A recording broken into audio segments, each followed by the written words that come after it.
Dr Emily Caled-Pridio dwi, a rwy'n ymchwilwyr ar y prosiect Rice Pecyn Gwaith 2 sydd yn tyfu algi i cymryd carbon oddi wrth gwastraff mwg. A mae gormod o carbon yn yr awyrgylch fel i ni, a felly mae'r algi yn tyfu fel planhigyn a mae'n defnyddio'r carbon a rhoi allan ocsigen sy'n dda i ni i anadlu.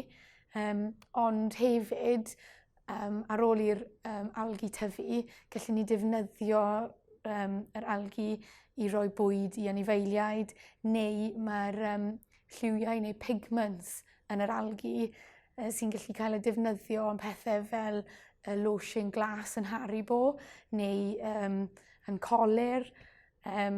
A mae lot o pethau arall sydd yn yr algi sy'n gallu cael eu defnyddio am bwyd i tyfu cyhyrau.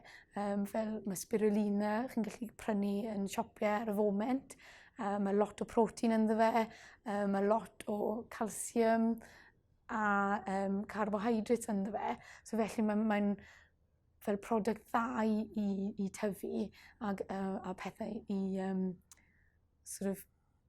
sy'n gallu rhoi nôl i pwy bynnag bydd y moyn cael yr algi i tyfu i defnyddio'r carbon allan o'r awyrgylch.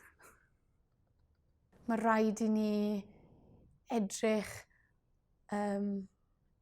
o gwmpas lle ni yn byw i trio wneud newid i'r dyfodol a'r plant dyfodol i wella'r sefyllfa ble ni yn byw.